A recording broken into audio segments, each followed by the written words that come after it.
रसानां छन्दसामपि मंगलानां च कर्तारौ वन्दे वाणि विनायक योऽन्तः प्रविश्य मम वाचमिमां प्रसुप्तां सञ्जीवयत्यखिलशक्तिधरस्वधाम्ना अन्यांश्च हस्तचरणश्रवणत्वगादि प्राणान् नमो भगवते पुरुषाय तुभ्यम्। शुकासारिके पूर्ण वैराग्य जाचे, वसिष्ठा परी ज्ञान योगेश्वराचे, कवी वाल्मिका सारिखा मान्य ऐसा, नमस्कार माझा सद्गुरु रामदास। पूज्य सद्गुरूंच्या चरणी, समर्थ रामदास स्वामींच्या चरणी, त्याचप्रमाणे महेश्वर स्वरूप प्रत्येकाच्या अंतःकरणात असलेल्या भगवंताच्या चरणी साष्टांग नमन। गेल्या 6 भागापासून आपण देवर्षी नारदांनी सांगितलेली भक्तिसूत्र विविध दृष्टिकोनातून अभ्यासत आहोत। नवविधा भक्तीचा अभ्यास करत असताना श्रवणं कीर्तनं विष्णु, स्मरणं पादसेवनम, अर्चनं वंदनं दास्यं, सख्यम आत्मनिवेदनम इति पुंसार्पिता विष्णु, या आपण 9 गोष्टी किंवा भक्तीच्या पायऱ्या क्रमशः पाहत आहोत। मागच्या वेळी आपण स्मरण, नामस्मरणापर्यंत आणि पादसेवनाचा थोडासा उल्लेख करून गेलो। आज आपण पादसेवन भक्ती ही विस्तारानं आणि अर्चना भक्तीचा काही भाग अशा स्वरूपामध्ये आपण आज पाहणार आहोत। खरं तर पादसेवन भक्ती म्हणजे आपण एक सद्गुरूंचे, आपल्या ईश्वराचं किंवा आपल्या आंतरिक हृदयामध्ये जी भगवंताची मूर्ती आपण साठवलेली आहे तिचं ध्यान करणं म्हणजे पादसेवन भक्ती। आपल्या सद्गुरूंच्या चरणावर पूर्णपणे समर्पित होणं यालाही पादसेवन असं म्हटलं जातं। या कारणे ज्ञानमार्ग कळाया धरावा सत्संग, सत्संगे विण प्रसंग बोलोच नये, सेवावे सद्गुरूचे चरण या नाव पादसेवन, चौथे भक्तीचे लक्षण तेही निरूपिले। समर्थांनी सुद्धा पादसेवन भक्तीचं लक्षण सांगताना आपल्या सद्गुरूंचे चरण सेवावे आणि या सद्गुरूंकडे जाताना कसं जावं याचा आपण विस्ताराने मागच्या वेळी पाहिलं। तद्विधी प्रणिपातेन परिप्रश्नेन सेवया उपदेक्षन्ति ते ज्ञानम ज्ञानिनस्तत्वदर्शिनः। अगदी जिज्ञासू वृत्तीनं, नम्रतेनं, लीनतेनं आणि सरळपणानं आपल्या सद्गुरूकडे गेलं तर ते आपल्याला ज्ञान देते। आपण सद्गुरूंकडे जाऊन एकाच दिवसात ज्ञान मिळवण्याची अपेक्षा ठेवली, आपल्याकडे जिज्ञासू वृत्ती नसली, आपल्याकडे तो अधिकार नसला ज्ञान प्राप्त करून घेण्याचा, तर ते ज्ञान आपल्याला कसं मिळणार? यासाठी या पादसेवन भक्तीला अत्यंत महत्व आहे। ही पादसेवन भक्ती आपल्या जीवनामध्ये यावी म्हणून या पादसेवन भक्तीसाठी आपण सगळ्यांनी आपल्या सद्गुरूंच्या चरणांचं त्या ठिकाणी ध्यान आपल्या हृदयामध्ये केलं पाहिजे। आपल्या सद्गुरूंच्या चरणांचं ध्यान करण्याची एकदा की आपल्याला सवय लागली की हे सद्गुरू आपल्याला कृपा प्रसाद प्राप्त करून देतात आणि या सद्गुरूंच्या कृपा प्रसादामुळे ईश्वराची भेट सहजरीतीने होते। हे भक्तीचं अतिशय चांगले अशा प्रकारचं स्वरूप आहे। सद्गुरूंचं चरण सेवण्याचं, ईश्वराचं ध्यान, समोर जी ईश्वराची प्रतिमा, सगुण ईश्वराची प्रतिमा ठेवली, त्या ईश्वराच्या प्रतिमेचं चिंतन करत करत त्या मूर्तीला डोळे भरून पाहत ती मूर्ती हळूहळू आपल्या अंतःकरणामध्ये साठवत जायची। ती मूर्ती अशा रीतीने आपल्या अंतःकरणामध्ये साठवायची की समोर आपण त्या भगवंताचे जे चरण आहेत त्या चरणाचं चिंतन करत करत हळूहळू त्या चरणापासून त्याच्या मुखकमलापर्यंत स्मरण करत जायचं आणि संपूर्णपणे भगवंताला किंवा सद्गुरूंच्या चरणावर लीन व्हायचं। अशा प्रकारे या पादसेवन भक्तीचं स्वरूप आहे। हे पादसेवन करताना ते गुरु कसे असावेत याचा उपदेशही समर्थांनी पुढे केलाय। देव ब्राह्मण महानुभाव सत्पात्र भजनाचे ठाव ऐसिये ठाई सद्भाव दृढ धरावा श्रीराम. देव स्वरूप असे ते असले पाहिजेत, ब्राह्मण असले पाहिजे, महानुभाव संत असले पाहिजेत, सत्पात्र असले पाहिजेत. अशा महानुभावांच्या चरणावर जर दृढ भाव ठेवला, त्याच्यावर दृढ श्रद्धा ठेवली, तर आपल्याला निश्चितपणानं या पादसेवन भक्तीची प्राप्ती करून घेता येईल. जगद्गुरु तुकाराम महाराज त्यामुळे म्हणतात, वंदीन पाऊले लोळेन चरणी, आजी इच्छा धनी फिटली, अवघी पूर्व पुण्य झाली सानुकूल, अवघेची मंगळ संत भेटी. संतांची भेट जर करायची असेल, संतांच्या भेटीसाठी खरं जायचं असेल, तर पहिल्यांदा जाऊन आपला सगळा अहंकार त्यांच्या चरणावर विसर्जित केला पाहिजे. त्यांच्या चरणावर जाऊन आपण नतमस्तक झालं पाहिजे. आपण कुठल्याही अधिकारावर असू द्या, आपण कुठल्याही हुद्द्यावर असू द्या, आपलं शिक्षण कुठलंही असू द्या, पण संपूर्णपणे त्यांच्या चरणावर लीन होणं, त्यांचं खऱ्या अर्थानं पादसेवन करणं होय. मनुष्याच्या भाग्याचा उदय जर व्हायचा असेल, तर हे पादस्मरण, पादसेवनाची भक्ती आपल्या अंगी यावी लागते. याच्या अगोदर ज्या आपण भक्ती पाहिल्या, श्रवण भक्ती पाहिली, कीर्तन भक्ती पाहिली, नामस्मरण भक्ती पाहिली, या भक्तीमध्ये केवळ एकच स्वरूप होतं. म्हणजे भक्तीचे जे दोन प्रकार सांगितलेत काही आचार्यांनी, एकांगा भक्ती आणि अनेकांगा भक्ती. एकांगा भक्ती ही अशी असते की नामस्मरणामध्ये जर तो फार पुढे पुरुष गेलेला असेल या नामस्मरणात, तर त्याच्या अंतःकरणामध्ये भगवंताचं चित्र उमटलेलं असतं. पण पादसेवन भक्तीमध्ये मात्र ते अगोदर भगवंताचे, आपल्या सद्गुरूच्या चरणांचं चिंतन आपल्या अंतःकरणामध्ये करावं लागतं आणि नंतर आपण त्यांच्या नामस्मरणाकडे जाऊ शकतो.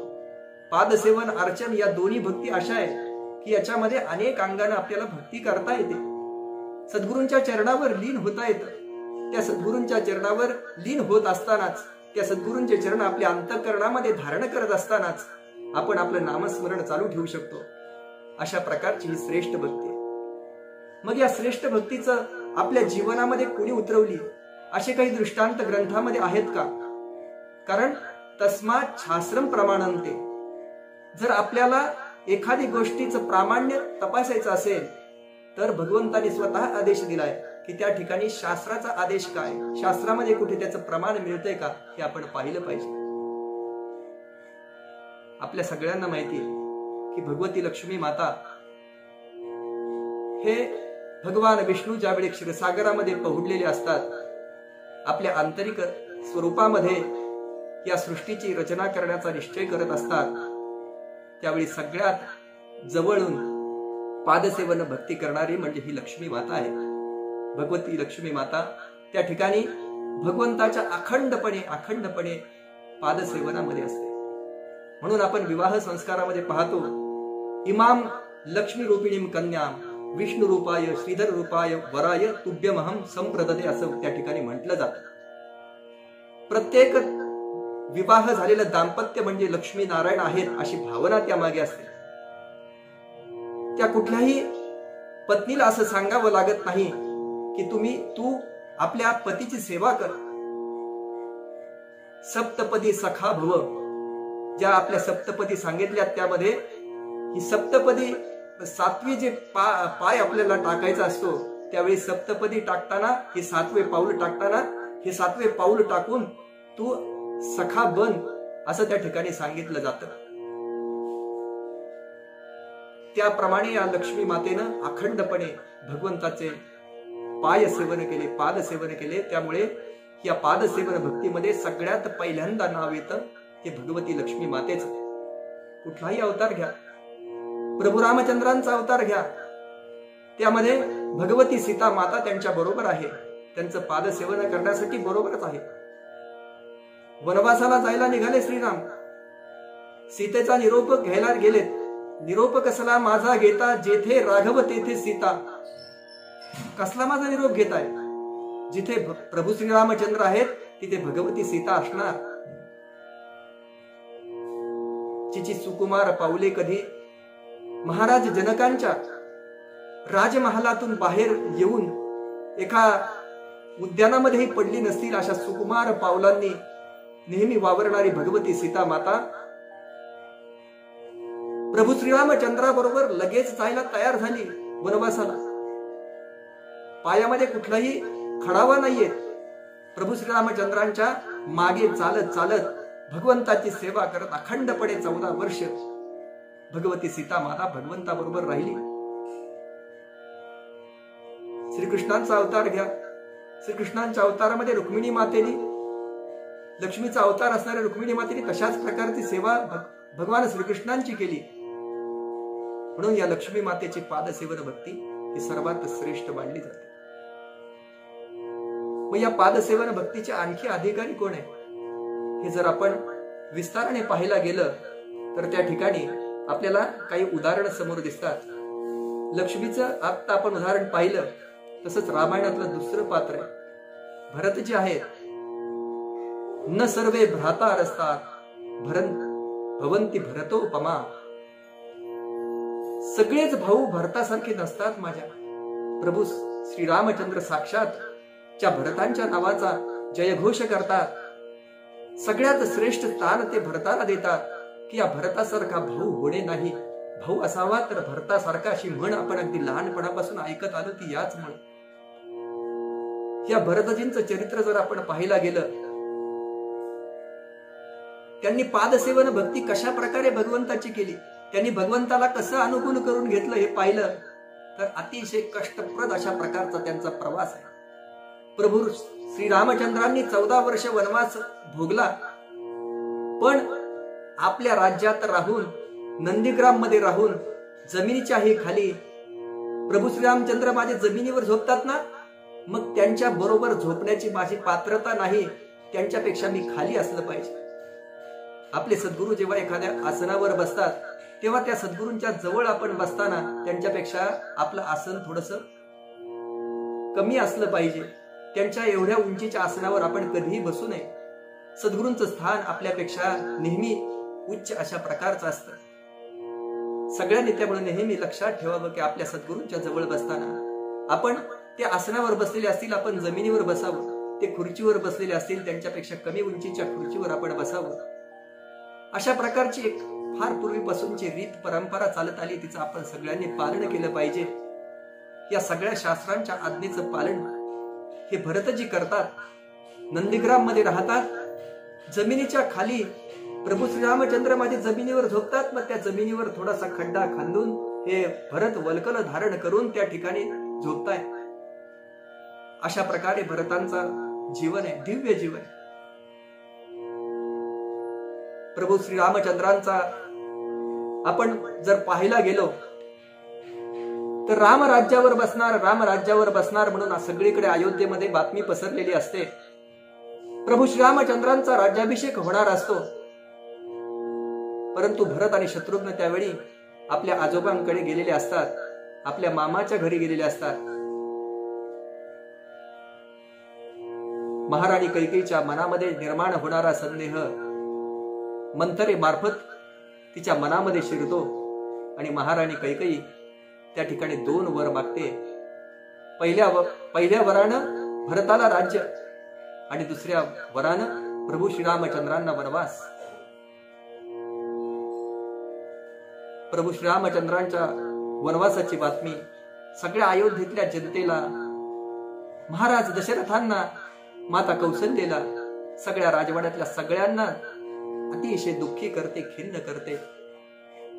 प्रभू श्रीरामचंद्र त्या ठिकाणी अयोध्येतून वल्कल डेसून बाहेर पडतात.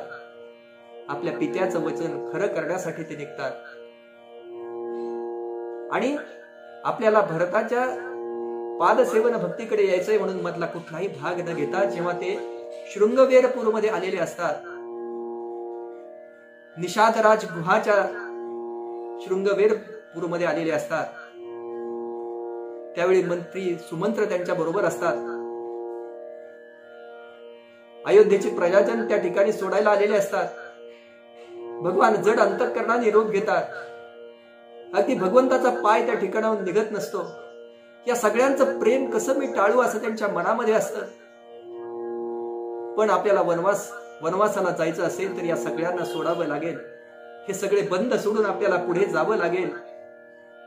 प्रभू रामचंद्रांचा निश्चय पक्का असतो. ते झपझप झपझप पावले टाकत गंगेच्या किनाऱ्यावर येतात. गंगेच्या किनाऱ्यावर आल्यानंतर पहिल्यांदा आपल्याला दिसतं पहिलं पात्र जे येतं की ज्यांनी भरतासारखीच किंबहुना त्याच्यापेक्षाही श्रेष्ठ अशा प्रकारची पादसेवन भक्ती केली, त्या केवटाचं पात्र येतं. एक नावाडी त्या गंगेच्या तीरावर, त्या गंगेमध्ये विहार करत असतो. त्या गंगेतून जर पलीकडे जायचं असेल, शृंगवेरहून पलीकडे जायचं असेल, तर या केवटाच्या होडीशिवाय दुसरं कुठलंही माध्यम त्या ठिकाणी नसतं. प्रभू श्रीरामचंद्र गंगेच्या तीरावर उभे आहेत. समोर त्यांना नावाडी नाव वल्लवताना दिसतोय. प्रभू रामचंद्र त्यांना हाका मारतायत, नावाडी दादा, अरे नावाडी दादा इकडे ये. नावाडी दादा तिथूनच जमणार नाही म्हणून सांगतोय, अजिबात जमणार नाही, मला तिकडे यायलाच जमणार नाही. पुन्हा एकदा प्रभू श्रीरामचंद्र आवाज देत आहेत, अरे नावाडी दादा, मला पहिलं तीरावर जायचंय, तुला यावं लागेल. मुळीच जमायचं नाही. असं करत हळूहळू वल्लवत होडी वल्लवत केवळ त्या ठिकाणी प्रभू श्रीरामचंद्र जिथे असतात काठावर, त्यांच्या जवळ गंगेच्या पाण्यामध्ये आलेला आहे. केवट त्या ठिकाणी प्रभू श्रीरामचंद्रांना म्हणतोय, बोला महाराज, आपलं काय म्हणणं आहे? अरे मला ही गंगेच्या या तीरावरनं पलीकडच्या तीरावर जायचंय. त्यासाठी या नावेशिवाय दुसरं काही साधन नाहीये. आणि केवट हे नावाड्या तुझं कर्तव्य आहे की मला या तीरावरून पलीकडच्या तीरावर पोहोचवणं हे तुझं कर्तव्य आहे. कारण पाहायला गेलं तर दुसरी नावं या ठिकाणी नाहीये. त्याच्यामुळे तुझ्याशिवाय दुसरा पर्याय नाहीये. तुला हे काम करावंच लागणार आहे. मुळीच जमायचं नाही. इकडं नावाड्याचं बोलणं, प्रभू श्रीरामचंद्रांचं बोलणं, भगवती जानकीच्या आणि भ्राता लक्ष्मणांच्या कानावर आलेलं असतं. ते पण झपझप पावले टाकत त्या ठिकाणी प्रभू श्रीरामचंद्रांच्या मागे येऊन थांबतात, त्यांच्यातला संवाद ऐकतात. लक्ष्मणांचं हात रागीट असल्यामुळे आपोआप त्या ठिकाणी धनुष्याकडे जातो. पण प्रभू श्रीरामचंद्रांच्या चेहऱ्यावरचे भाव तो पाहतोय. ते एवढं शांतपणे संभाषण समोरच्या नावाड्याशी करतायत. त्याच्यामुळे आपण शांत राहिलं पाहिजे. आपल्या भावाकडे बघून त्या ठिकाणी लक्ष्मणजी शांत भावाने बघतायत. प्रभू पुन्हा एकदा विनंती करतायत, अरे केवटा, मला पलीकडे जायचंय, नावाड्या मला पलीकडे जायचंय, तू काहीतरी त्याच्यातून मार्ग काढ. मुळीच जमणार नाही. अगदी तुमच्या बापाची शपथ घेऊन सांगतो म्हणे मला जमणार नाही. प्रभूंचा बाप काढणारा हा नावाडी त्या ठिकाणी पहिल्यांदा इतक्या उग्रतेने बोलतो. याचं जर आपण चिंतन करायला गेलं, पुढे याचं चिंतन करणार आहोत, कशासाठी तो एवढी उग्रतेने बोलतो. पण भगवंत त्या ठिकाणी विचारतात, का तू सांगतोय, का अशा प्रकारचं तुझं का अट्टहास आहे? नाही, मी तुमचे 2 साथीदार आहेत ना, त्यांना पलीकडे नेऊन सोडतो माझ्या होडीतनं, पण तुम्हाला मुळीच नेऊन सोडणार नाही. तुम्हाला जायचं असेल तर मी गंगेत जिथे पाणी कमी आहे त्या भागातनं तुम्हाला माझ्या मागे यावं लागेल. मी तुम्हाला पलीकडच्या तीरावर पोहोचेल. माझं कर्तव्य आहे म्हणताना तुम्ही, निश्चित मी ते कर्तव्य पार पाडेल. पण तुम्हाला मात्र माझ्या होडीत येता येणार नाही. प्रभू रामचंद्र त्यांना कारण विचारतात, अरे नावाडे दादा, काय कारण आहे बरं? तो म्हणतो, मी तुम्हाला खूप चांगलं ओळखतो, तुमचं सगळं मला माहिती आहे. हसून म्हणतो नावाडी. प्रभू श्रीरामचंद्र थक्क होतात. जिथे नेती म्हणून साक्षात वेद त्या ठिकाणी निशब्द होतात भगवंताचं वर्णन करायला. त्या भगवंताचं सगळं मला माहितीये म्हणणारा एक हा सामान्य नावाडी त्या ठिकाणी म्हणतोय, मला तुझं सगळं माहितीये. सगळे देव आकाशातनं कौतुक बघताय की ज्या भगवंताचं वर्णन करायला वेदांना जमत नाही. मोठी शास्त्र ऋषीमुनी, मोठे गायक ज्या ठिकाणी वर्णन करू शकत नाहीये, ते वर्णन या नावाड्याला माहिती. नावाडी म्हणतो, मला तुझं सगळं माहितीये. प्रभू श्रीरामचंद्र त्या ठिकाणी स्मित करतायत. एक छोटासा कटाक्ष भगवती सीता मातेकडं, भ्राता लक्ष्मणाकडे टाकताय, ज्याच्यातून त्यांना ध्वनित करायचं असतं की तुम्ही असे काही काम करून ठेवतात आणि निस्तरावी मला लागतात. असं प्रभू रामचंद्रांचा त्यांच्याकडे बघण्याचा भाव असतो. ते म्हणतात, अरे नावाडे दादा, तुला मान्य आहे, तुला सगळं माहिती आहे, पण काय माहिती ते तर सांगशील ना मला. मला माहितीये म्हणे, अहो तुम्ही ज्या ठिकाणी दगडाला पाय लावतात त्याची बाई तयार होते. प्रभू श्रीरामचंद्रांच्या अंतःकरणामध्ये केवटाबद्दलचा भाव आणखी वाढतो. ते म्हणतात, अरे काय सगळ्याच पाया तयार झाल्या असत्या तर आतापर्यंत मी हजारो दगडांवरून पाय देऊन आलोय. नाही पण कधीतरी होतात ना, कधी कधी होतात. नेमकं तुम्ही माझ्या नावेमध्ये बसलात आणि नावेची बाई झाली किंवा दुसरंच काही झालं तर मी काय करू? माझ्या उपजीविकेचं साधन दुसरं नाहीये भगवंता माझ्याकडे. त्याच्यामुळं तुम्हाला माझ्या होडीमध्ये बसता येणार नाही. प्रभू त्या ठिकाणी अडून बसलेत की आम्हाला तिघांना जायचंय, आम्ही तिघे बरोबर आहोत, आम्हाला तिघांना पलीकडे पहिलं तीराला जायचंय, आम्ही दोघांना तू सोडून येशील नंतर मला सोडशील असं नाही करायचं बाबा, आम्हाला तिघांनाही बरोबर जायचंय. आणि मग त्यासाठी काय करावं लागेल? केवट थोडासा विचार केल्यासारखं करतो आणि प्रभूंना उपाय सांगतो की तुम्हाला पलीकडे यायचं असेल तर निश्चितपणानं मी एक तुमच्यासाठी करू शकतो की तुमच्या पायामध्ये काही दोष नाही हो भगवंता, पण तुमच्या पायाला जे रजककण लागतात ना, जे धुलीकण लागतात ना, त्याच्यामध्ये ही सगळी जादू आहे. ते रजककण जर नसतील, धुलीकण नसतील तर मग मला तुम्हाला पलीकडे नेता येईल. त्यासाठी मला तुमचे पाय धुवावे लागतील. ती परवानगी जर तुम्ही देत असाल ना तर मी निश्चितपणे तुम्हाला पलीकडे पोहोचू शकेन. केवटाचं केवढं मोठं भाग्य, त्या नावाड्याचं केवढं भाग्य. जेव्हा महाराज जनकांनी त्यांच्या सासऱ्यांनी सीतेचं पाणी ग्रहण करताना जावयाची पूजा करतात, तेव्हा प्रभू श्रीरामचंद्रांनी आपले पाय धुवायला देताना ते इतके संकुचित झाले होते, इतकं त्यांच्या मनामध्ये थोडस काय संकोच निर्माण झाला होता की आपल्या सासऱ्यांकडनं कसे पाय धुवून घ्यावे. त्यासाठी त्यांनी नुसते अंगठेच दिले होते, नुसते अंगठे धुवा माझे. प्रभू रामचंद्र अतिशय मनाने सरळ आहे. आपण समोरच्यांशी आपल्या स्वतःशी जसं वागलो असतो तसं समोरच्यांबरोबर वागावं हा भाव त्यांच्या मनामध्ये. आत्मानं मानुषम म्हणणे असा दशरथ, मला स्वतःला माणूस म्हणा, मी कुठला अवतार नाही असं म्हणणारे प्रभू रामचंद्र आहेत. रामम दशरथात्मजम, मी स्वतः दशरथ पुत्र श्रीराम मानव आहे, अशी त्यांच्या मनाची भावना होती. त्यामुळे अतिशय संकुचित आणि सरळ मनाचे आहेत. अतिशय क्षमा करा, संकुचित नाही म्हणता येणार त्यांना, कोमल मनाचे आहेत. त्यांच्या मनावर आघात होतो, आपले पाय जर कोणी धुतंय, यांना मी कसे धुवू देऊ माझे पाय, त्यासाठी ते अंगठे ठेवतायत. पण या केवटानं तर सांगितलंय की भगवंता, अरे पलीकडे जर जायचं असेल, प्रभू रामा तुम्हाला पलीकडे जायचं असेल तर तुमच्या पायाचे रजककण सगळे मला काढावे लागतील.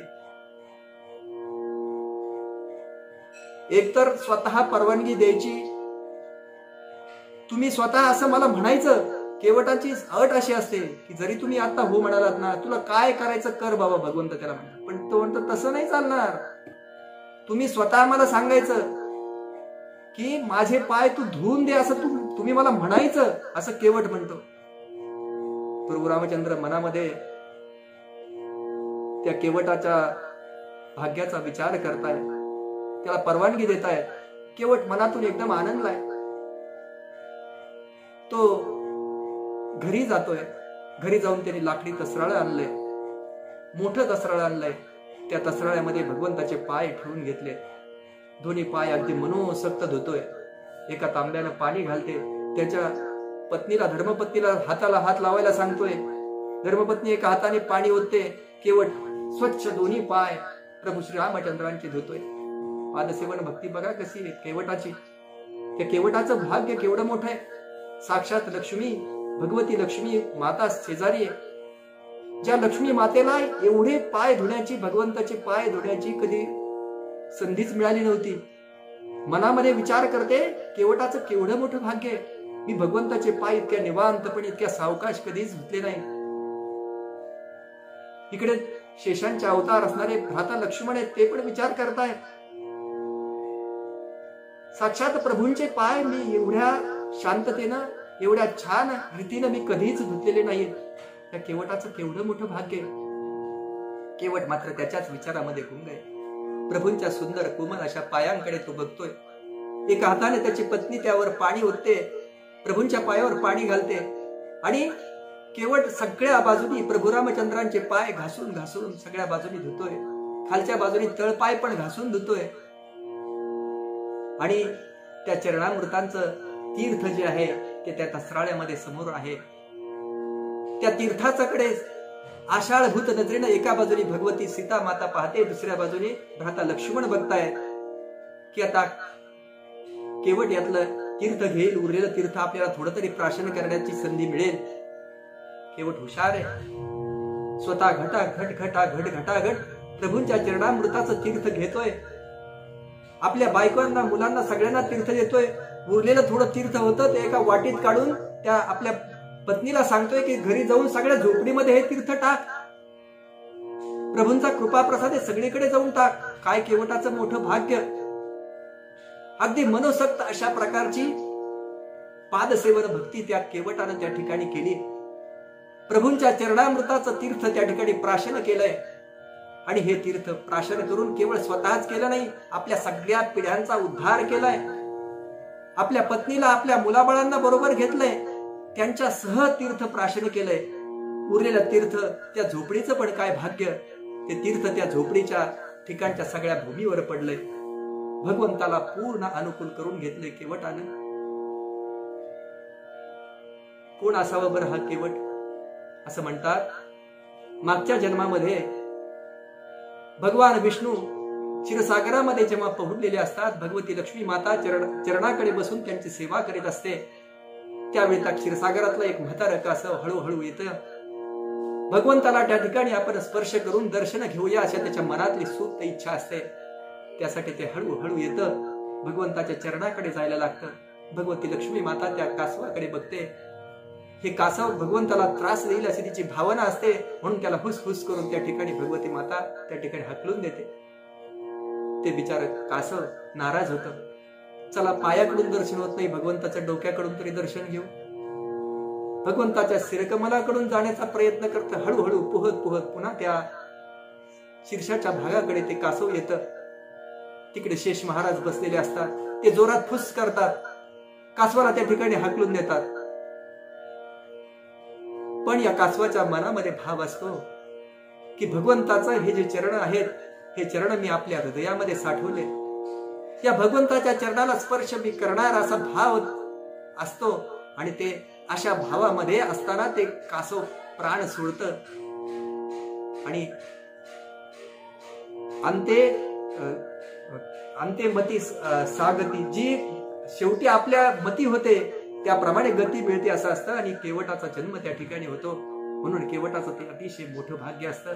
प्रभू श्रीरामचंद्र जो कटाक्ष टाकून भगवती सीता मातेला आणि भ्राता लक्ष्मणाकडे बघत असतात, ते तेच त्यातून सुचवत असतात की करतात तुम्ही आणि त्याची फळं मात्र मला भोगावी लागतात. त्याच्या मागचा भाव या तिघांच्याही लक्षात आलेला असतो. त्या ठिकाणी केवट आपल्या प्रभूंना आपल्या नावेमध्ये बसवतोय. आपलं एवढं सगळा कार्यभाग उरकून घेतोय, आपल्या नावेमध्ये बसवतोय. वल्लवित वल्लवित प्रभूंच्या मुखकमलाचं निरीक्षण करीत करत करत करत केवट त्या ठिकाणी गंगेच्या पैल तीरावर प्रभूंना सोडतोय, प्रभूंना साष्टांग नमस्कार घालतोय. ज्या केवटानं सुरुवातीला तुमच्या बापाची शपथ घेऊन सांगतो की मी या ठिकाणी तुम्हाला माझ्या नावेमधून देणार नाही असं सांगतो, तोच केवट बघा त्याचं वागण्यामध्ये आमूलाग्र बदल बघा.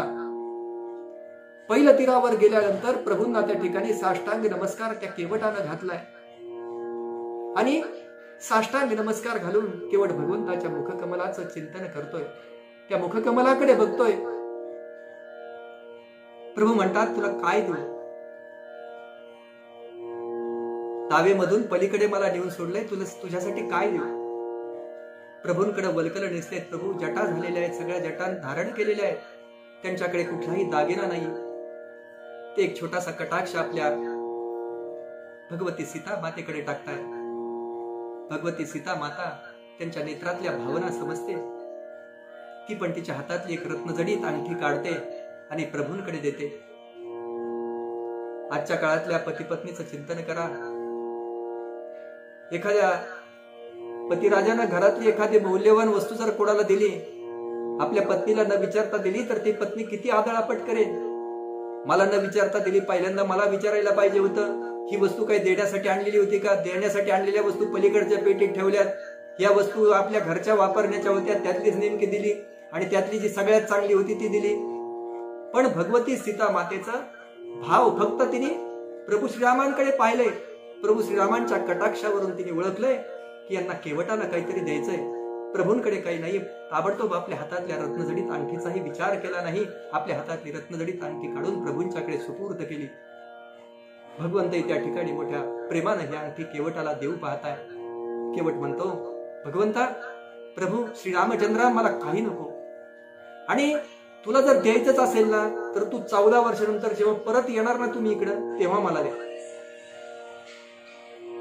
केवटाचा भाव केवढा मोठा आहे पहा. प्रभूला कायम आपल्या ऋणामध्ये ठेवायचं. 14 वर्ष भगवंताने हेच चिंतन केलं पाहिजे की त्या नावाड्यानं, केवटानं मला पहिल्या तीरावर नेऊन पोहोचवलंय, त्याला मला काहीतरी द्यायचंय. हा भाव 14 वर्ष प्रभूंच्या मनात राहणार होता. त्यासाठी केवटाचं सांगणं असतं की मला आता काही नको भगवंता. आणि केवट हे जे सुरुवातीला भगवंताला बोललेला असतो त्याच्या मागचं चिंतनही अशा प्रकारचं आहे. अगोदरचा प्रसंग जर आपण पाहिला तर त्या ठिकाणी सुमंत्र, गुह, निषादराज गुह आणि त्या सुमंत्राबरोबरचे घोडे हे सगळे जण अत्यंत दुःखी अंतःकरणानं प्रभूला निरोप देत आहेत. वातावरण अत्यंत उदास आहे. प्रभू रामचंद्र मनातनं खूप नाराज आहेत, खिन्न आहेत. या सगळ्यांना सोडून मला जावं लागतंय, यांचंही प्रभूंना दुःख आहे. आणि या अशा वातावरणामध्ये केवटाला याची कल्पना आहे की हे वातावरण उदासवान आहे. प्रभूंना त्या ठिकाणी मी काहीतरी अशा प्रकारचं प्रसंग निर्माण केला का पाहिजे की प्रभूंच्या मनामध्ये ही खिन्नता दूर झाली पाहिजे. आणि म्हणून त्या ठिकाणी अगदी महाराज दशरथांची शपथ घेण्यापर्यंत त्या केवटाची मजल गेली. जेव्हा त्याचं हे सगळं चिंतन प्रभू श्रीरामचंद्रांनी ऐकलं, आपल्या वडिलांची शपथ घेतली ऐकलं, प्रभू मनातनं सगळा भाव विसरून गेलेत. मागचा अत्यंत आनंदी नजरेनं स्मिततेनं समोर बघतायत, केवटाकडे बघतात, कौतुकानं बघतायत. मागच्या सगळ्या गोष्टी ते विसरून जात आहेत. म्हणजे केवटाच्या मनात प्रभूंना केवळ प्रसन्न करावं, त्यांची खिन्नता दूर करावी असा भाव असतो. त्याच्या मागे समोरच्या व्यक्तीला जे आपण सुरुवातीला ऐकलं की तद्विद्धी प्रणिपातेन परिप्रश्नेन सेवया, मोठ्या माणसाची सेवा करताना कसं जावं तर सरळतेनं जावं, नम्रतेनं जावं आणि सगळ्यात महत्वाचं म्हणजे जिज्ञासेनं जावं. त्यांना प्रणिपात करावा ही शास्त्राची आज्ञा केवटानं उल्लंघलेली नाहीये. त्यामुळे पहिल्या तीरावर जाताना साष्टांग प्रणिपात त्या ठिकाणी या केवटाने केलाय. अशा प्रकारची अत्यंत श्रेष्ठ अशी पादसेवन भक्ती त्या ठिकाणी केवटानं केली आणि भगवंतांना पहिल्या तीरावर पोहोचवले. भगवंताच्या वर उपकार करून 14 वर्ष त्यांना या भक्ताचं चिंतन त्यांच्या मनामध्ये करण्यास भाग पाडले की ज्या नावाड्यानं मला आणून सोडले पहिल्या तीरावर, त्याला मला काहीतरी देणं आहे. आणि या केवटाचं भाग्य एवढं मोठं आहे की ज्यावेळी वनवास संपून प्रभू श्रीरामचंद्र अयोध्येकडे जाताना निघतायत त्यावेळी ते पुष्पक विमानामध्ये असतात. आपलं पुष्पक विमान त्या ठिकाणी केवटाच्या आठवणीनं भगवंत त्या ठिकाणी उतरवतायत. माझा केवट इथे, त्याला मला बरोबर घेऊन जायचंय. केवटाला ते विनंती करतायत, अरे नावाडे दादा, केवटा, तू त्यावेळेस मला पहिल्या तीरावर नेऊन सोडलं होतं, आता माझ्या राज्याभिषेकासाठी तुला अयोध्येला यावं लागेल. केवटाला का तेवढंच पाहिजे होतं. केवट लगेच तयार होतो. पुष्पक विमानामध्ये जाऊन प्रभू श्रीरामचंद्राच्या जवळ जिथे लक्ष्मणाची बसण्याची जागा आहे तिथे जाऊन पहिल्यांदा बसतोय. लक्ष्मणाला याची कल्पना आहे की हा VIP पाहुणा आहे, याला काही म्हणणं आपल्या ताकदी बाहेरचं आहे. अगदी निमूटपणे त्याला सहन करावं लागतंय. केवटाला उठवणं आपल्या अधिकाराबाहेरचं आहे. केवटाचा अधिकार खूप मोठा आहे, त्याची भ्राता लक्ष्मणाला कल्पना असते. अशा प्रकारे व्याज अशा प्रकारचे सगळे फेड केवटाला आपोआप मिळते. याचं कारण केवटाने जी सेवा पादसेवन भक्ती केलेली असते ती अत्यंत निरपेक्षतेने केलेली असते. प्रभू खिन्न आहेत, दुःखी आहेत, त्यांच्या मनामध्ये आनंद निर्माण करणं, प्रभू श्रीरामचंद्रांची तन्मयतेनं पादसेवन भक्ती करणं, प्रभूंना पहिल्या तीरावर पोहोचवणं, त्या बदल्यात कुठल्याही प्रकारची अपेक्षा न ठेवता साष्टांग नमस्कार करून प्रभूंना द्यायची इच्छा झाली ना, ती इच्छाही डावलता कामा नये. त्यासाठी 14 वर्ष त्यांना थांबवणं, आणि जेवढं आपलं कर्म आणि कर्मफळ यांच्यातलं अंतर जास्त असतं तेवढं त्या फळाचा प्रभाव जास्त मोठा असतो, आणि तो प्रभाव त्या ठिकाणी केवटाला पाहायला मिळालाय. साक्षात प्रभूंच्या जवळ पुष्पक विमानामध्ये बसण्याचं भाग्य या केवटाला लाभलंय. एवढंच नव्हे, ज्यावेळेस राज्याभिषेक होतो, सुग्रीवादी सगळ्या वानरांना त्या ठिकाणी निरोप दिला जातो, पण प्रभू श्रीरामचंद्र केवटांना पुन्हा 6 महिने ठेवून घेत आहेत. केवढा मोठा अधिकार आहे पादसेवन भक्तीमुळे प्राप्त झालेला या केवटांचा. म्हणून आपल्याला वाटतं या पादसेवन भक्तीमध्ये फार काही नाहीये, सद्गुरूंचे पाय सेवन करावे याच्यात काहीच नाही या पादसेवन भक्तीमुळे. पण खऱ्या अर्थानं जर आपण या पादसेवन भक्ती केली, ती आमच्या जीवनामध्ये अंगीकारली, तर ती पादसेवन भक्ती मनुष्याला अशा प्रकारचं अमोघ अशा प्रकारचं फळ देऊ शकते. शेवटी समर्थांनी सांगितलं पण आहे की सायुज्य मुक्तीचं द्वार ते आमच्या सारख्यासाठी खोलते. अशाच प्रकारचं भरताचं उदाहरण आहे. आपण भरताचा दृष्टांत पाहत पाहत हळूहळू केवटांमध्ये शिरलो, आणि केवटांचं चरित्र पाहता पाहता भरतांना विसरून गेलो. पण भरतांचंही उदाहरण असंच आहे. सगळ्यात चांगली पादसेवन भक्ती जर कोणी केली असेल तर ती भरतजींनी पण केली. आजोळून आल्यानंतर जेव्हा त्यांना कळतं की प्रभू श्रीरामचंद्र या ठिकाणी त्यांना सांगितलं जात नाही, निरोप असा नसतो भरतांना निरोप असतो की तुम्हाला अयोध्येला बोलवलंय. भरत जे अयोध्येमध्ये येत आहे, त्यांना वाटतं की प्रभू श्रीरामचंद्रांची भेट घ्यायची असेल तर आपल्याला महाराणी कैकेयीच्या महालात, आपल्या मातेच्या महालामध्ये गेलं पाहिजे. त्यासाठी अयोध्येत प्रवेश केल्यानंतर सगळे अयोध्येतले लोक भरताकडे संशयित नजरेनं बघतायत. या भरतांचा अधिकार खूप मोठा असला तरी त्या भरतांचं भाग्य अशा प्रकारचं आहे की सगळे जण त्यांच्याकडे अगदी शेवटपर्यंत संशयी नजरेनंच बघत होते. अगदी अयोध्येतली प्रजा घ्या, इव्हन कौसल्या माता, सुमित्रा माता घ्या, किंवा लक्ष्मणजी घ्या, ज्या ठिकाणी त्यांचा निवास आहे त्या ठिकाणी असणारे निषादराज वगैरे बाकीचे इतर सगळे असतील ते सगळे घ्या, त्या सगळ्यांच्या मनामध्ये सुरुवातीला या भरतजींबद्दल संशयच असतो. भरतजी त्या ठिकाणी निघालेत महाराणी कैकेयीच्या महालामध्ये, आपल्या मातेच्या महालामध्ये, कारण त्यांना कल्पना आहे की आपल्याला प्रभुरामांना भेटायचं असेल तर प्रभू रामचंद्र सापडण्याचं ठिकाण म्हणजे महाराणी कैकेयीचा महाल. आपल्या या मातेवर ते सगळ्यात जास्त प्रेम करतात, आणि म्हणून ते आपल्याला सापडतील तर तिथेच सापडतील. महाराज दशरथ सापडतील तर कैकेयीच्या महाराजच सापडतील, आणि प्रभू श्रीरामचंद्र सापडतील तर तेही तिथेच सापडतील अशी भरतांना खात्री असते. म्हणून भरत एका बाजूने तिकडे हळूहळू त्या महालामध्ये जात आहेत, आणि इकडे सगळी अयोध्येची प्रजा त्यांच्याकडे संशयित रीतीने बघते की ज्या भरताला राज्यावर बसवण्यासाठी प्रभू श्रीरामांना वनवासाला पाठवलं गेलं त्याच्यामध्ये निश्चितपणानं भरत या कारस्थानामध्ये सामील आहे अशी सगळ्या लोकांची खात्री असते. सगळे उदास नजरेनं त्या ठिकाणी भरताकडे बघताय. भरताबद्दलचा हा संशय आणखी त्या अयोध्येच्या प्रजेच्या मनामध्ये गडद होत जातोय. भरतजी पण त्या ठिकाणी बघतायत, अरे हे अयोध्येचे लोक माझ्याकडे असं का पाहतायत, बरं एवढे उदास नजरेने का पाहतायत ते माझ्याकडे. भरतजी चिंतन करायला लागतात की निश्चित काहीतरी वेगळं घडलेलं आहे, आपल्याला अजून कल्पना नाहीये पूर्ण गोष्टीची. म्हणून ते आपल्या मातेच्या महालामध्ये जात आहेत. मातेला त्या ठिकाणी विचारतायत, मातेचं दर्शन घेत आहेत. मातेला विचारतात की नेमकं काय अयोध्येमध्ये घडलंय. मग अयोध्येमध्ये घडल्यानंतर सुरुवातीला त्या ठिकाणी माता कैकेयी सांगते की प्रभू श्रीरामचंद्रांना च्या वनवासाला पाठवलं गेलं. माझ्या प्रभूंना वनवासाला का पाठवलं गेलं याचं चिंतन करत असताना भरताच्या मनामध्ये वेगवेगळ्या शंका यायला लागतात की माझ्या प्रभू श्रीरामांनी कुणा ब्राह्मणाचं धन चोरलंय, कुणा स्त्रीकडे वाईट नजरेनं पाहिलंय का, असे नाना तऱ्हेचे विचार त्यांच्या मनामध्ये यायला लागतात. कारण भरताची भक्ती आणि लक्ष्मणाची भक्ती वेगळी आहे. लक्ष्मण त्या ठिकाणी अगदी अंधपणाने प्रभू श्रीरामचंद्रावर विश्वास ठेवताय, पण भरतजींच्या ठिकाणी विवेक आहे. विवेकानं ते प्रत्येक गोष्टीचा विचार करताय. अरे प्रभुरामांना या ठिकाणी वनवासाला जावं लागलं, याचं कारण काय, याचं कारण या शास्त्राच्या कुठल्या आज्ञेचं उल्लंघन तर त्यांच्याकडून चुकून झालं नसेल ना, असा विचार त्यांच्या मनामध्ये नुसता तरळून जातोय. पण माता हळूहळू पुढे स्पष्टता करते त्याच्यामध्ये की तुझ्या वडिलांनी, महाराज दशरथांनी मला 2 वर दिले होते. आणि त्या वरानुसार प्रभू श्रीरामचंद्रांना वनवास आणि भरताला ते राज्य असं मी मागितलं. आणि हे जेव्हा भरतजींना कळतं की आपल्या मातेनं प्रभूंना त्या ठिकाणी वनवासाला पाठवले, आपली माता याला कारणीभूत आहे आणि या गोष्टीमध्ये आपणही तितक्याच रीतीने सामील आहोत असं जेव्हा भरतजींना वाटतं, तेव्हा भरत इतके रडतात त्यांना अत्यंत दुःख होते, उद्विग्न होतात. दुःखाने त्यांचं मन उद्विग्न होतंय. त्यांना सगळ्या प्रजाजनांच्या मनातल्या भावना आता कळायला लागतायत की अयोध्येतले लोक माझ्याकडे संशयी नजरेनं का बघत होते, हे माझ्याकडे असं का पाहतायत.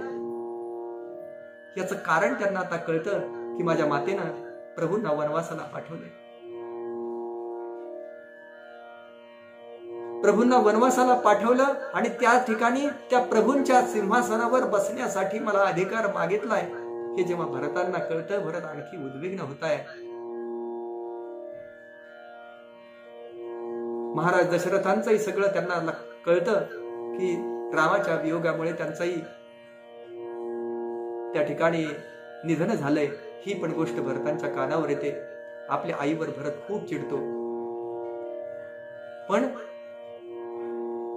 शत्रुघ्नही त्यांच्या बरोबर असतो. मंथरा तिथे येते तेव्हा त्या मंथरेला फरफटण्याचं काम शत्रुघ्न करतो. पण भरतांचं त्या ठिकाणी असतं, प्रभू श्रीरामचंद्र जिचं दर्शन घेतात त्या माझ्या कैकेयी मातेला तू हात लावू नकोस, तिला काही करू नकोस. प्रभू मला भेटणार सुद्धा नाहीत. कैकेयी मातेला जर तू काही केलं तर प्रभू मला भेटणार नाहीत असं शत्रुघ्नाला सांगताय. त्या ठिकाणी पण प्रभू श्रीरामचंद्रांचा विचार त्यांच्या मनामध्ये, ज्या कैकेयी मातेला अगदी मारण्यापर्यंत त्यांची मजल गेली असती, ती प्रभू श्रीरामचंद्रांच्या हृदयस्थ विचारामुळे केवळ ती दूर झाली की माझे प्रभू रामांना जर हे कळलं मी आईवर हात उगारलाय, मी आईला असं म्हटलंय, असं माझ्या रामांना जर कळलं तर ते मला भेटणारही नाहीत असं जेव्हा त्यांना वाटतं, तेव्हा ते शत्रुघ्नाला सांगतायत की मंथरेलाही मारू नकोस आणि कैकेयी महाराणी कैकेयीकडे तू आपल्या मातेकडे रुष्ट दृष्टीने पाहू नकोस. आणि भरतजी दुसऱ्या दिवशी दरबार बोलवतात. महाराज दशरथांचं सगळं क्रियाकर्म पार पडतात आणि त्यानंतर काही दिवसानंतर ते दरबार भरवतात. कुलगुरू वसिष्ठांना विचारतात की आता काय केलं पाहिजे.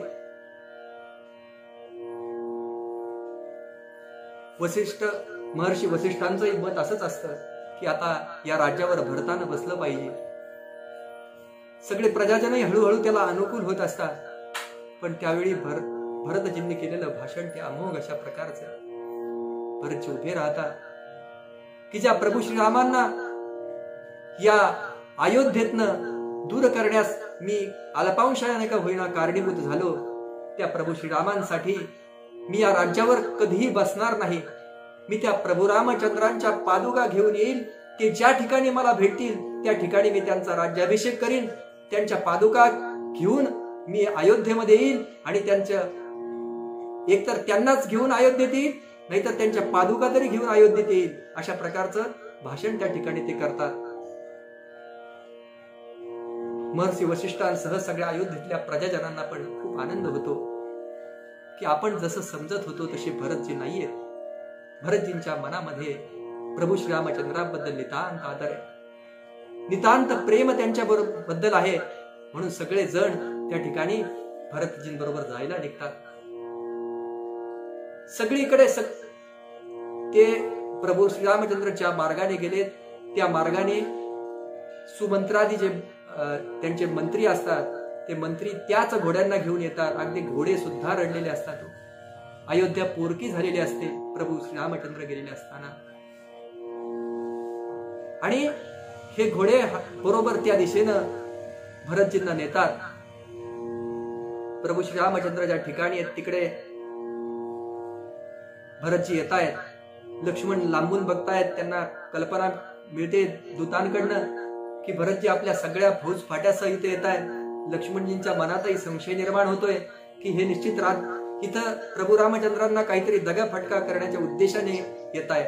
ते प्रभू रामचंद्रांचा विचार आपल्या मनातला विचार प्रभूंना सांगतायत.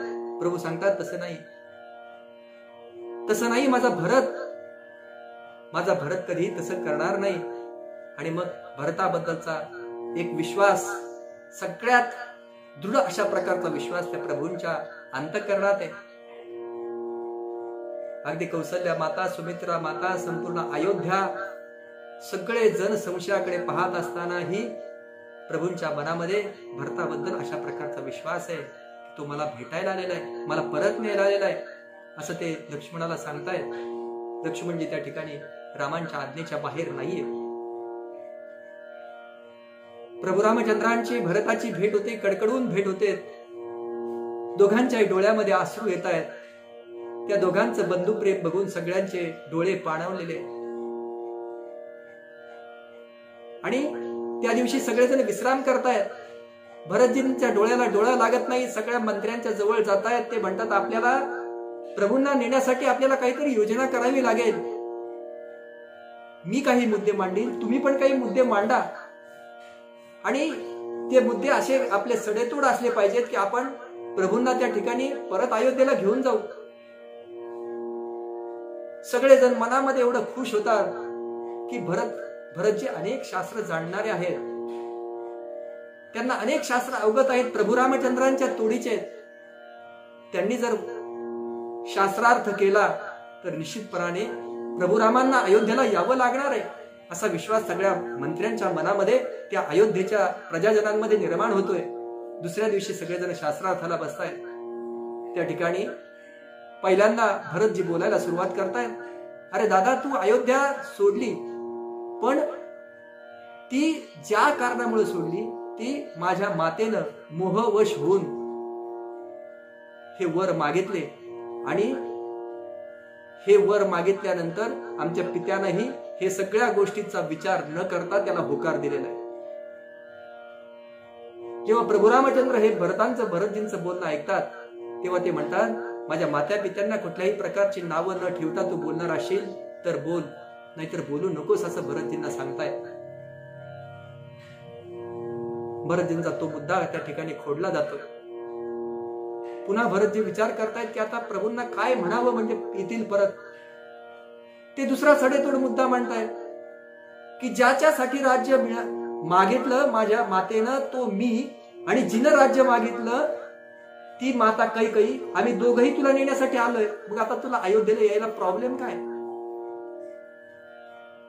प्रभू रामचंद्र सुंदर उत्तर देत आहे, ज्याच्यासाठी राज्य मागितलं तो तू आलायस, जिनं राज्य मागितलं ती माता कैकेयी समोर आहे, पण ज्यांच्या आज्ञेनं मी वनवासाला इकडे आलोय ते माझे बाबा कुठे आहेत? लक्ष्मी चंद्रात आपे यादवा हिमवान वा हिमम त्यजेत अति यात सागरो वेली न प्रतिज्ञा अहम पितुः. एक वेळेस लक्ष्मी चंद्राला सोडून जाईल. लक्ष्मी चंद्रात आपे यादवा हिमवान वा हिमम त्यजेत. हिमालयाला सोडून शंकर जातील. हिमवान वा हिमम त्यजेत, बर्फ सोडून जाईल हिमालयाला. एखाद्या वेळी सागर आपली मर्यादा उल्लंघेल, पण मी माझ्या पित्यांची मर्यादा कधीही ओलांडणार नाही. रघुकुल रीत तुला माहितीच आहे की रघुकुल रीत चली आई प्राण जाये पर बचन न जाये, तुला माहितीच आहे. आणि मग तरी भरता तू असं कसं म्हणतोस? मग त्या ठिकाणी पुन्हा दुसरा भरत थकत नाहीयेत. वेगवेगळ्या मार्गाने ते विचार करतायत, शास्त्राच्या दृष्टीने विचार करतायत. प्रभू रामचंद्रांपुढे बिनतोड मुद्दे मांडतायत की मग असं जर असेल तर तुझा प्रतिनिधी म्हणून मी वनवासाला जातो, तू परत अयोध्येला जा, याच्यात काय अडचण आहे? मग लहान भावाला आपल्या मोठ्या भावाचं प्रतिनिधी होता येतं.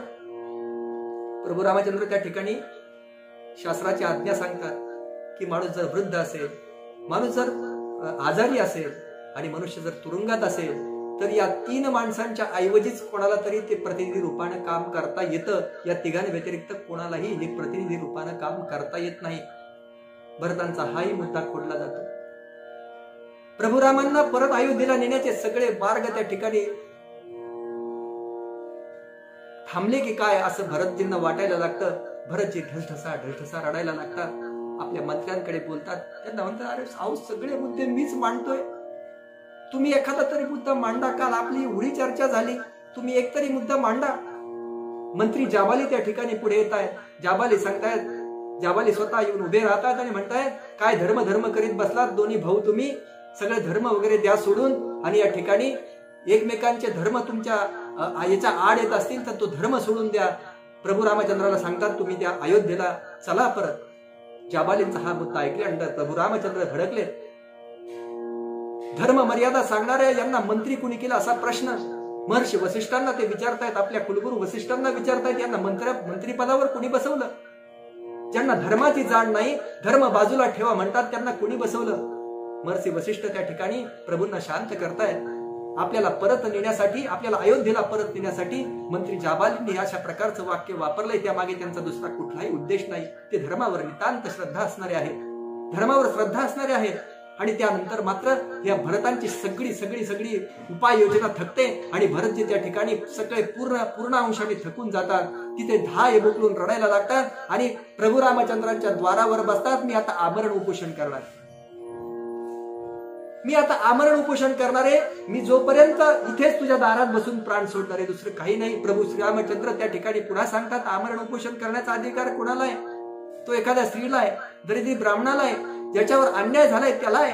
तू याच्यापैकी तुझ्यावर काही झालेलं नाही, तुला आमरण उपोषण करण्याचा सुद्धा अधिकार नाही, असा त्या ठिकाणी प्रभू श्रीरामचंद्र भरतजींना सांगतायत. भरतजी सगळ्या गोष्टी ठकून जात आहेत. भरतजी पुन्हा त्या ठिकाणी उठतायत. भरतजींच्या मनातलं प्रेम पाहतायत आणि मग ते दादाला म्हणतात, दादा माझं एक आता ऐकशील,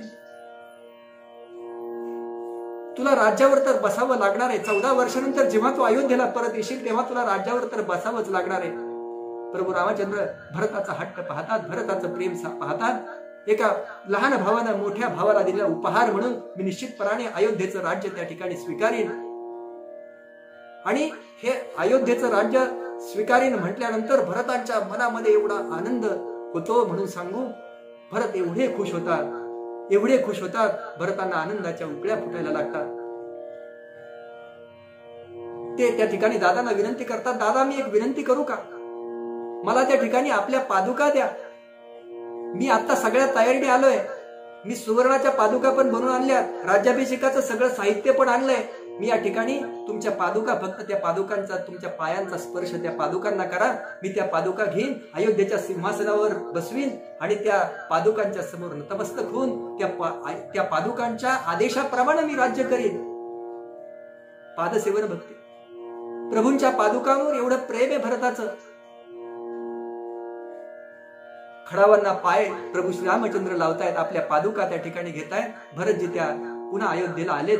अयोध्येला येऊन त्या पादुकांचं सिंहासनावर स्थानापन्न केले. स्वतः नंदीग्राम मध्ये जाऊन राहतायत, जमिनीच्या खाली झोपतायत, प्रतस्थ जीवन जगतायत. पूर्ण वल्कल डेसून प्रतस्थ जीवन जगतायत. अशा प्रकारचं त्यांचं जीवन आहे, दिव्य अशा प्रकारचं जीवन आहे. प्रत्येक गोष्ट राज्य करताना सिंहासनापुढच्या पादुकांच्या समोर उभं राहायचंय. आज अशा गोष्टी घडल्यात, प्रभूंचं चिंतन करायचंय. साक्षात प्रभू रामचंद्रांना त्या खडावाच्या रूपानं पाहायचं आणि त्यांचा आदेश त्यांना समोर दिसायचा आहे, हे राज्य कसं केलं पाहिजे. भरतांची प्रभूंना सक्त ताकीद असते की 14 वर्ष संपून 15व्या वर्षाची जी संध्याकाळचा सूर्य मावळण्याच्या आज जर तुम्ही आले नाही तर त्या ठिकाणी मी माझी जीवन यात्रा संपवीन. अशा प्रकारचं प्रभूंवर अतूट अशा प्रकारचं त्या भरतजींचं प्रेम आहे. पादसेवन भक्ती त्यांच्या अशा प्रकारची आहे. पादसेवन भक्तीकडे पाहायला गेल्यानंतर आपल्याला वाटतं सद्गुरूंचे पाय सेवन करणं, भगवंताची मूर्ती, त्या पादुकांची मूर्ती आपल्या हृदयामध्ये स्थानापन्न करणं, एवढी छोटी ही पादसेवन भक्ती आहे. पण या भक्तींचा भावार्थ जर पाहायला गेला तर केवटाच्या जीवनाकडे, भरतजींच्या जीवनाकडे पाहिलं पाहिजे.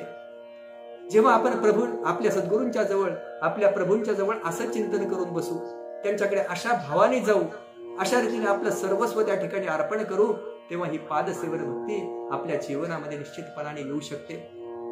अशा प्रकारची ही पादसेवन भक्ती आपण अजून एकदा पाहिले की अर्जुनाकडे सख्य भक्ती जरी असली तरी ज्यावेळी महाभारताचं युद्ध सुरू असतं त्यावेळेस धर्मराज युधिष्ठिर सांगतात अर्जुनांना, तुला जावं लागेल, भगवंताकडून आपल्याला सेना आणि त्यांना घेऊन यावं लागेल. म्हणून दुर्योधन जेव्हा येतो तेव्हा तो भगवंताच्या विचार करतो की आपण कुठं बसलं पाहिजे. मी तर हस्तिनापूरचा राजा आहे, मी बसणार कुठं? तर त्या भगवान श्रीकृष्णांच्या डोक्याजवळ मी बसणार. अर्जुन त्या ठिकाणी नंतर येत आहेत. अर्जुन बघतायत, अरे आपली जागा मोकळी आहे. प्रभूंचे चरण आपल्यासाठी मोकळी आहे ती जागा.